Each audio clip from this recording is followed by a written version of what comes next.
Bienvenidos a Desvendando Noticias. Esta sería otra entrega más de nuestro revisionismo histórico acerca de geoingeniería. En la entrega anterior hablamos de cómo la producción de esa lluvia, que parece artificial o no natural, no es de ahora. Esto lo podemos rastrear a culturas o civilizaciones antiguas también. Y aquella danza de la lluvia de la que nos contaron de los indios o nativos fue una manera de hacerla. Y quizás se ha ido perfeccionando todos estos años hasta llegar al siglo XXI. Gracias al trabajo arduo de Jim Lee y su sitio weathermodificationhistory.com, pudimos revisar su biblioteca de artículos antiguos en cuanto a modificación del clima, desde el artículo más antiguo escrito en 1880, y desde ese punto en la historia, revisamos todo el final del siglo XIX y los primeros años del siglo XX. Antes de empezar haremos preguntas que muchos se han preguntado en cuanto a las lluvias, especialmente las torrenciales que causaron muchas catástrofes en los últimos meses, con derrumbes e inundaciones destructivas. ¿Fueron provocadas artificialmente? ¿Son realmente naturales? ¿O podrían las dos combinarse?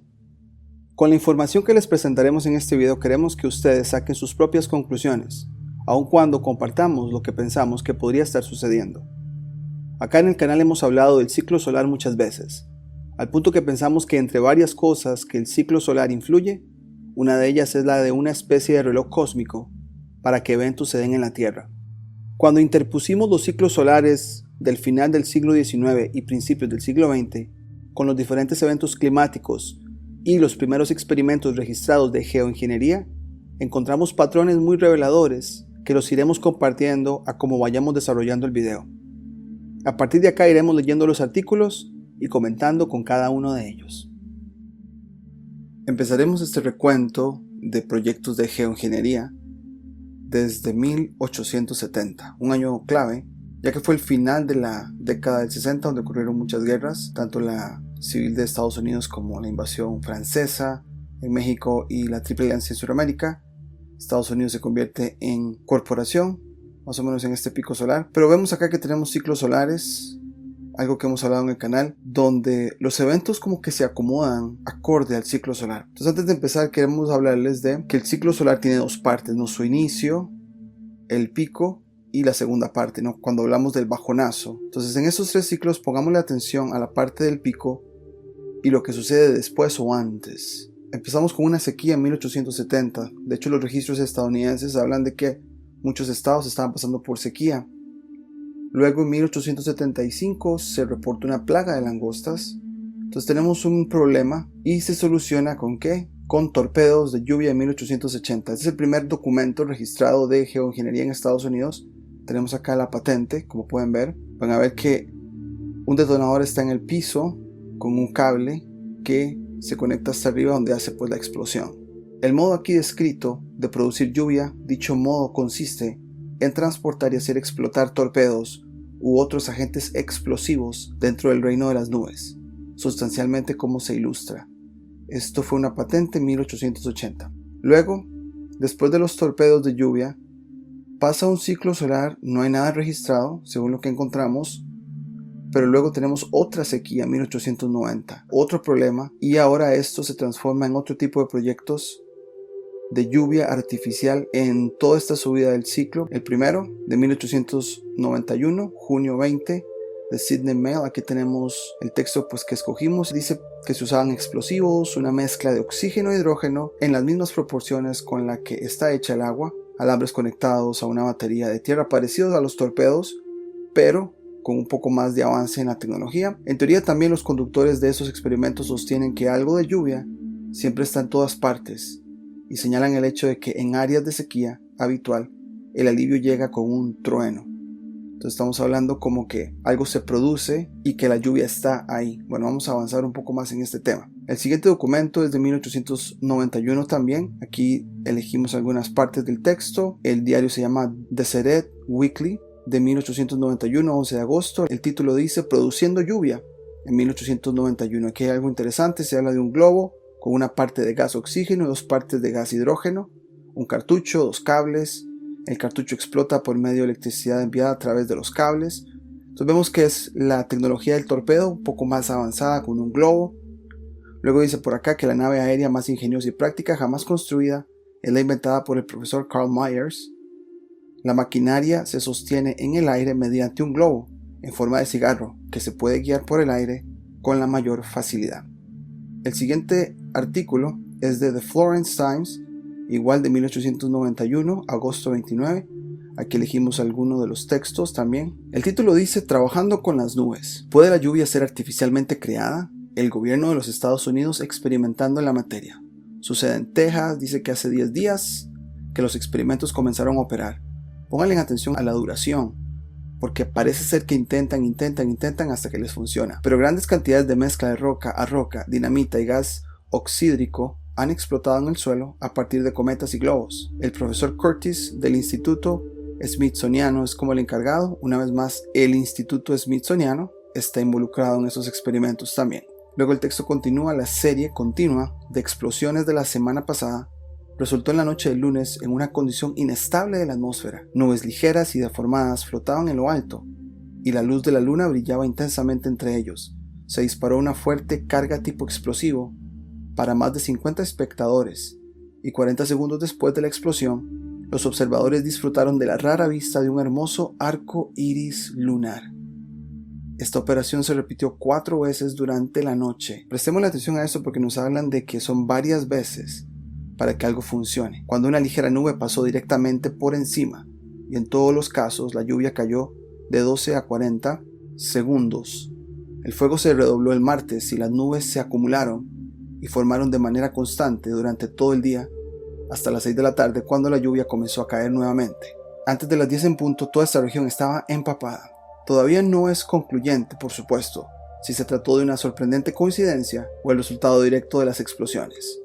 No llueve a menudo en esta parte del país en esta época del año, pero este fenómeno se ha observado con frecuencia y ha estado lloviendo mucho en todo el país durante los últimos 2 meses. El siguiente documento viene de este diario, Hartford Weekly Times. Dice: el hacer lluvia artificialmente, 10 de septiembre de 1891. Ven que el año sigue repitiéndose, bastantes proyectos ese año, precisamente el año después de la sequía. La expedición al mando del general Derenforth ciertamente parece haber producido lluvia en diferentes partes de la región seca de Texas, pero a veces fue una lluvia tan ligera que no tuvo valor, mientras que otras veces la caída fue más o menos copiosa. Se habla que la expedición del gobierno realmente causó las lluvias, o si éstas habían caído naturalmente. En cualquier caso, esta última, la parte natural, parece debilitarse por la circunstancia de que la lluvia en el tramo en cuestión es una ocurrencia tan extremadamente rara, especialmente en esa época del año, que convierte su aparición en la ocasión en cuestión en un fenómeno. Ya vemos aquí que se genera como un debate entre si es natural o artificial. Luego dice: la sugerencia del profesor Houston, si se adopta, puede resultar en que la lluvia esté más bajo el control de la ciencia de lo que está ahora, pero él cree que nunca se puede hacer que caiga a voluntad por explosiones en el aire en cualquier lugar, independientemente de las condiciones climáticas allí existentes. Es curioso que este profesor le da un poco de cabida a la parte natural también en su explicación. Luego dice por acá: la liberación de la fuerza necesaria para producir una lluvia puede deberse, dice el profesor Houston, inicialmente a las explosiones en el aire, pero el sentido más amplio, a la energía almacenada en el aire húmedo del que se deriva la lluvia. Entonces él está hablando de que hay energía acumulada o almacenada en cierta parte de la atmósfera y él aprovecha para hacer su paso inicial a esas lluvias. Entonces, como que deja entrever que la condición natural tiene que estar ahí para que se puedan producir lluvias. El siguiente documento es una patente. ¿De qué año? De 1891 también. El texto este que marcamos dice: método de producir lluvia. El método de producción de lluvia aquí descrito consiste en condensar la humedad de la atmósfera bajando repentinamente la temperatura de la misma por la rápida evaporación de un gas altamente comprimido y provocando un shock. El siguiente documento, al año siguiente, 1892, Boston Evening Transcript, elegimos algunas partes del texto, dice por acá: cae vidrio y yeso, prueba de lluvia, no popular en Washington, bombardeo del cielo, se mantuvo toda la noche. Esto es en 1892, noviembre. Después de una racha de sequía de varias semanas, Washington atrapó anoche una ligera lluvia, como presunto resultado de la serie de explosiones que los expertos del Departamento de Agricultura vienen provocando al otro lado del río. Pero el costo del experimento ha sido demasiado grande en el sacrificio de los nervios y la comodidad para hacer que el plan sea completamente popular entre la gente de Washington. Pongámosle atención que se está hablando del Departamento de Agricultura. Más adelante van a desarrollar ese tema. Dice: soportaron muy bien el ruido mientras se limitaba a las horas del día, pero su paciencia se agotó cuando, pasada la medianoche de anoche, hubo un rugido espantoso que sacudió todas las casas de la ciudad y sacó a muchas personas de la cama, debajo del techo, bajo la impresión de que hubo un terremoto. Entonces ven que hubo muchos experimentos durante el día y continuaron en la noche, y aún después de la medianoche la gente se quejó porque hasta se sintió como un terremoto. Un oficial del ejército, obligado por lo tanto a observar los experimentos anoche, afirma que los dos primeros choques provocaron pequeñas lluvias que se convirtieron en una lluvia constante, pero esta fue detenida repentinamente por las dos últimas explosiones. Entonces tuvieron insistencia en sus experimentos. Con 2 explosiones se crea una lluvia leve, y creo que según ellos querían estallar más para producir más, pero más bien produjeron el efecto contrario de cancelar la lluvia. El texto sigue: las personas en el puesto de Fort Myer, que habían sacudido vidrios rotos sobre sus cabezas, estaban especialmente conmovidas y cediendo al sentimiento generalmente expresado. El mayor Dunwoody, que está a cargo de la oficina meteorológica, niega enfáticamente que cualquiera de las dos sea el resultado del bombardeo que hizo llover. Por el contrario, condena los experimentos como simples esfuerzos para sostener los dilemas visionarios y acientíficos, como él los llama. Entonces, una persona ahí que es de liderazgo cuestiona si lo que están haciendo realmente tiene efecto y está produciendo la lluvia, porque más bien se canceló, ¿no? Al exhibir un mapa meteorológico, el mayor Dunwoody llamó la atención sobre el hecho de que ayer hubo una vasta área de lluvia que se extendía por todo Estados Unidos. Entonces él decía que si pasaba la nube por varias partes, era muy probable que lloviera en esa parte, y que, como dice por acá, acusó deliberadamente a los hacedores de lluvia por intentar aprovechar este hecho. El siguiente documento es de 1894, ya nos movemos un poco más en años, un par de años adelante. Aurora Daily Express, aquí las partes del texto. Dice: un hacedor de lluvia exitoso, ¿cómo persuade la humedad de los cielos sin nubes? Como dijimos, 1894. Se habla de Clayton Jewell en Kansas, un inductor de lluvia. Opera bajo los auspicios de la compañía Chicago, Rock Island y Pacific Railroad, utilizando un automóvil especial construido para él por la empresa. Aquí vemos que la empresa de ferrocarril o de líneas ferroviarias está involucrada en este proyecto. Ya hemos hablado en el canal antes, en nuestra serie de los niños huérfanos, que también estuvieron muy involucrados en poblar el este de los Estados Unidos. Con eso en mente continuamos. Dice que se habla de una máquina como un carrito, un vagón. Cada hora escapan 460 metros de gas de cada una de las 3 tuberías que se proyectan desde la parte superior del automóvil o del vagón. Cuando se libera es cálido y asciende constantemente. En 4 horas ha alcanzado una altitud de 1200 metros a 2500 metros.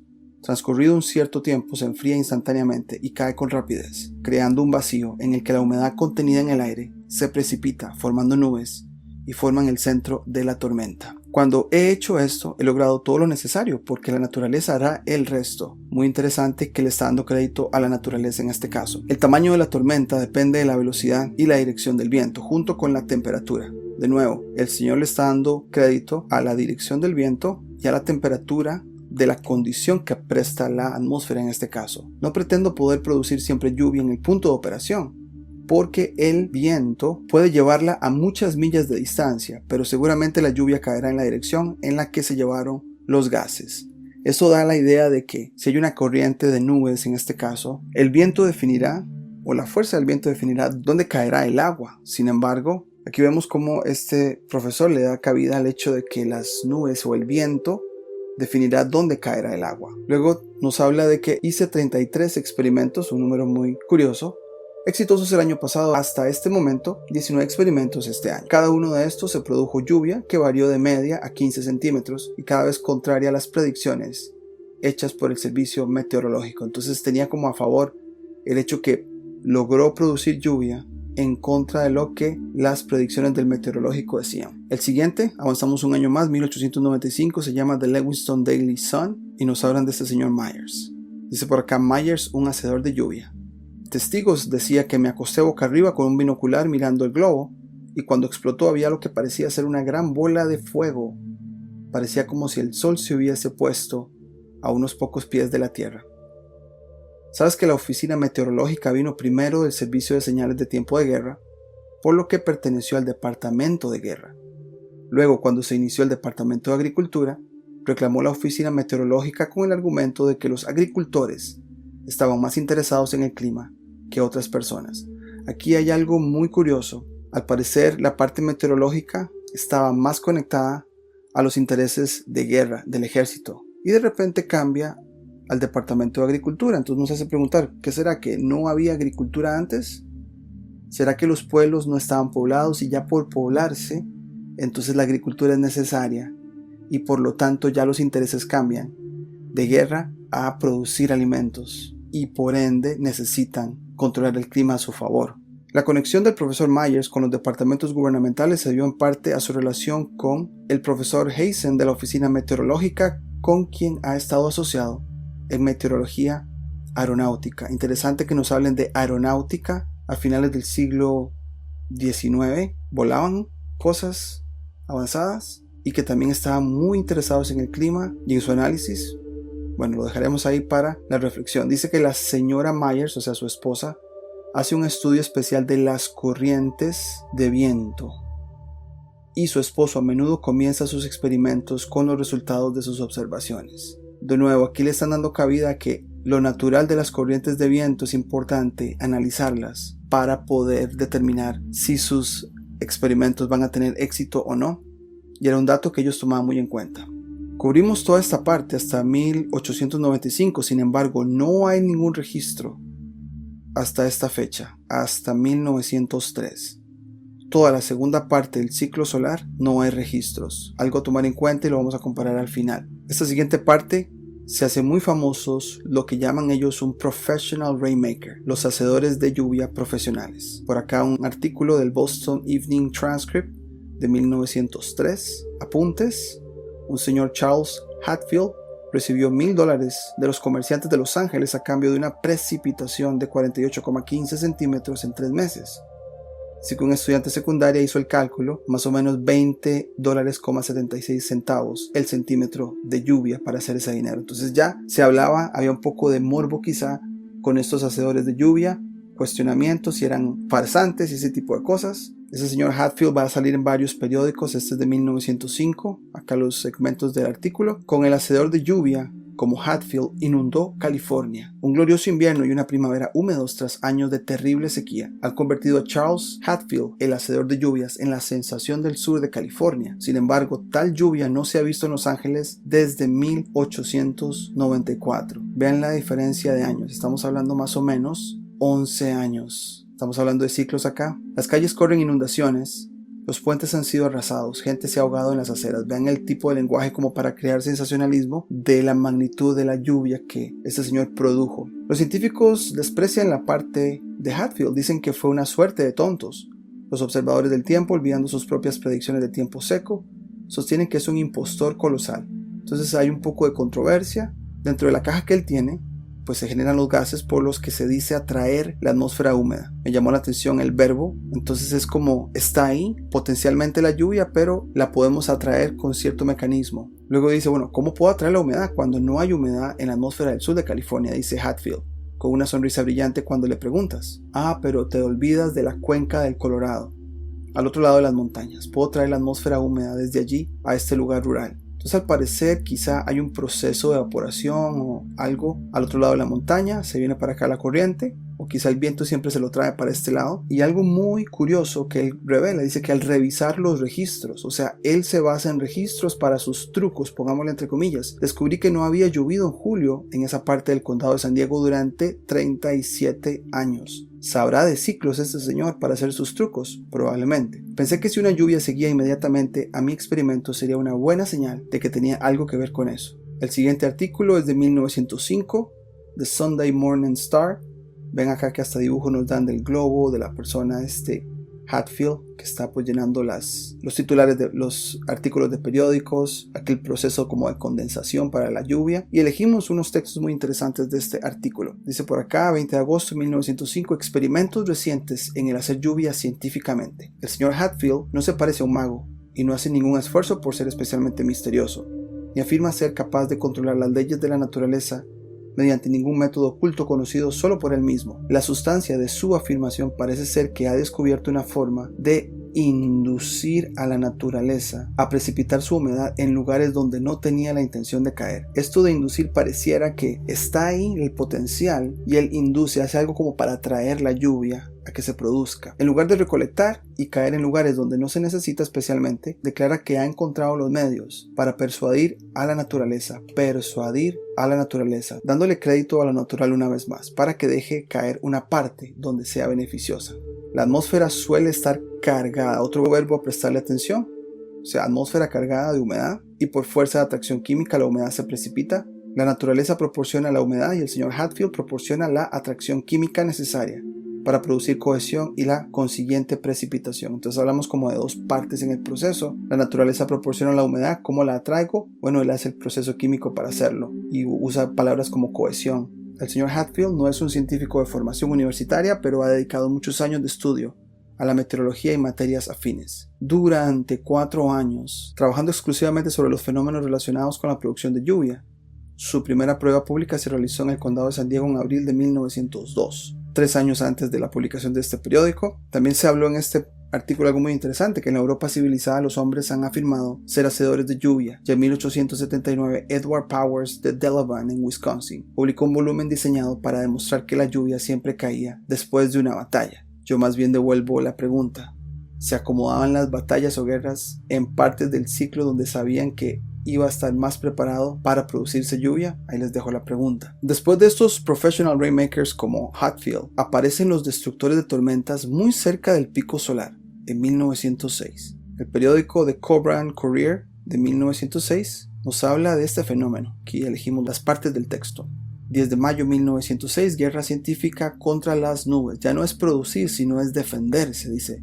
Se ha convertido casi en un hecho común disparar a las nubes con cañones o aparatos especialmente construidos para disipar las amenazas de granizadas. En casi todos los países del continente donde la agricultura es el pilar de la gente, hay un uso sistemático de estos destructores de tormentas. La agricultura es el pilar, ya no la guerra. En muchas partes de Francia, Italia, Alemania y Austria, la costumbre ha crecido tanto que a menudo forma parte de un departamento oficial del municipio, este tipo de destructores de tormentas. En tales casos, con la ayuda de los terratenientes y agricultores vecinos, se han ideado mediante sistemas hasta que los elementos se han aprovechado tanto que les resulta casi imposible infligir daño alguno a los cultivos. Durante un verano reciente se construyeron al menos 2.000 estaciones según el plan de las construidas en Austria. ¿Un país construye 2.000 estaciones de cañones contra granizos?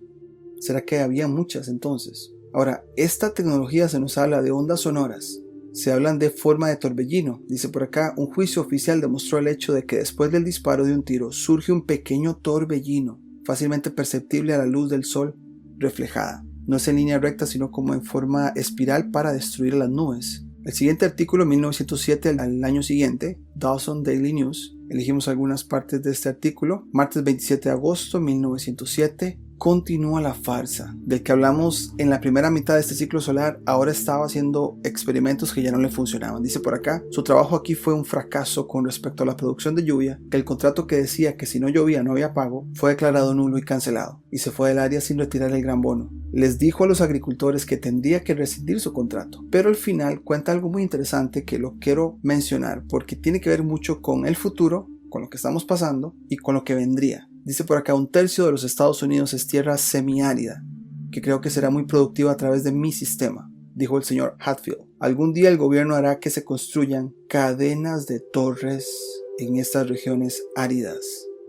En casi todos esos lugares hay mucha humedad en la atmósfera esperando a que se precipite. ¿Será que él está dejando entrever una tecnología que no conocíamos o que no se conocía? Cadena de torres. ¿Serán que las torres de hoy en día, las de teléfonos, tendrán más que esa función? Ahora, estos son los tiempos de Tesla. Valga la aclaración. En los tiempos de Tesla, quizá Tesla y otros experimentaron inalámbricamente con muchas cosas y quizá también eso fue parte de todos estos experimentos, lo cual lo analizaremos más adelante también en esta serie. Después de la destrucción de tormentas y el fracaso de ese señor, estamos hablando de ¿qué? Shocks eléctricos, como que él estaba hablando de torres para producir lluvia, y ahora al inicio del siguiente ciclo solar, que por cierto vemos acá que no hubo actividad en la segunda parte del ciclo solar, ahora cambiaron ya la tecnología a shocks eléctricos en 1912. Aquí el artículo es del Geelong Advertiser, marcamos algunas partes del artículo 15 de febrero de 1912, Cómo controlar el clima, shocks eléctricos para las nubes. Ha despertado mucho interés la declaración hecha por el Sir Oliver Lodge en una conferencia en la Universidad de Birmingham de que si la nación concediera $100,000 al año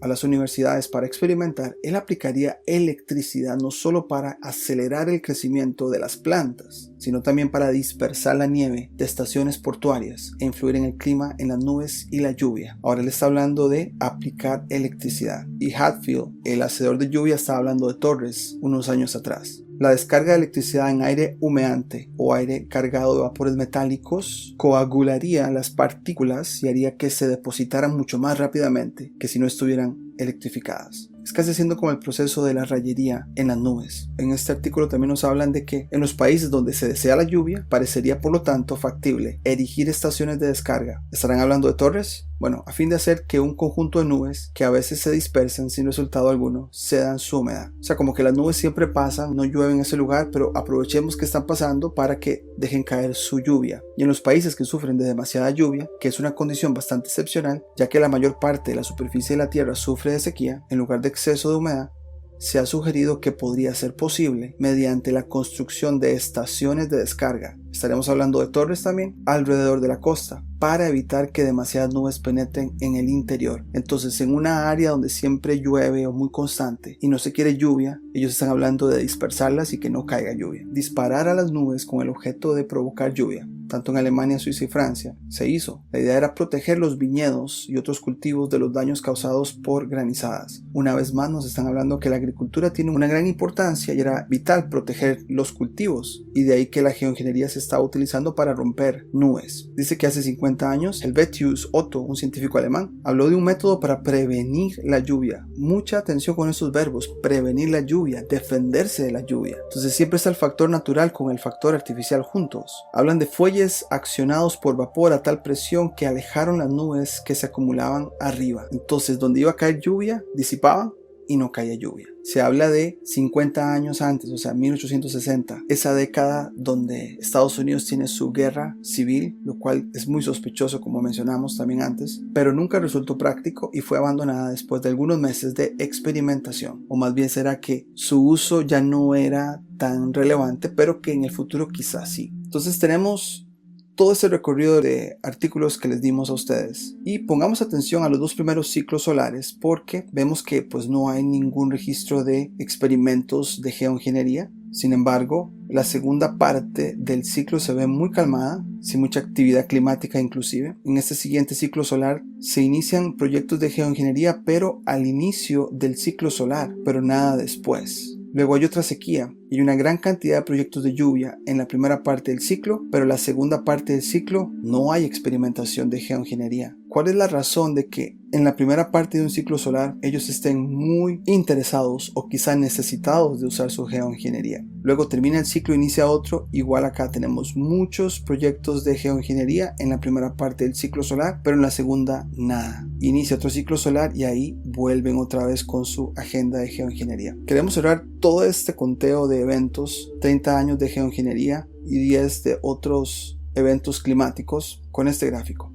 que nos encontramos. Estos son los registros de precipitaciones de Alemania en todo el siglo XX comparado con los ciclos solares. La línea roja son los ciclos solares, muchas manchas, pocas manchas, muchas manchas, pocas manchas, y la línea azul es la cantidad de lluvia caída. Aunque no sea perfecto, sí se nos dice que las lluvias, así como aumentan y caen en gran mayoría, tienen que bajar su caudal, aumenta, baja, aumenta, baja. En algunas partes coincide con el ciclo solar. Hay como un desfase, pero esta idea de oscilación de subir y bajar cantidad se vuelve a repetir con las precipitaciones, y el ciclo solar parece ser que es el que va marcando ese ritmo. Con esto en mente parecería que esto tendría sentido. Quizá lidiaron con más lluvia o más potencial de lluvia en la primera parte del ciclo y por ende era necesario la geoingeniería. En algunos casos, como el pico solar por acá, fue necesario destruir las tormentas cuando se acumulaban bastante en su pico solar, ¿no? Y ahí fue necesario hacer cosas como destruirlas con cañones. Con este recorrido de los primeros 30 años registrados de geoingeniería, llegamos al final de esta entrega. Decimos registrados porque no encontramos más antes de 1880. Sin embargo, como decía el artículo de Jim Long Advertiser, uno de estos personajes nos remonta a 1860. un año antes del inicio de la Guerra Civil en Estados Unidos, los cuales son años ya de por sí sospechosos cuando analizamos el siglo XIX. Pareciera que esa guerra civil podría haber sido otra cortina de humo para la experimentación en el cielo. Con todo esto, las cosas apuntan a que quizá la frontera final de las élites es el control del cielo.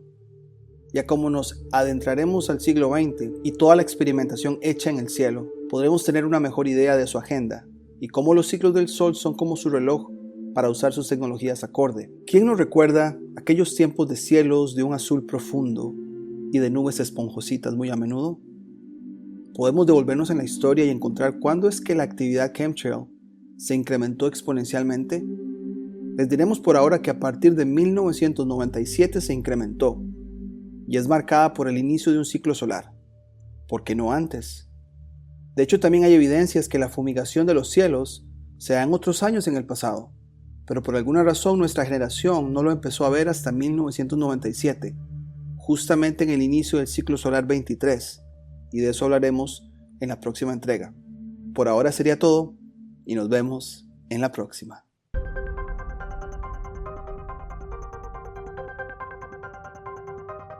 Si te gustó el contenido del canal, no olvides suscribirte, darle campanita para notificaciones, darle me gusta, comentar o compartir.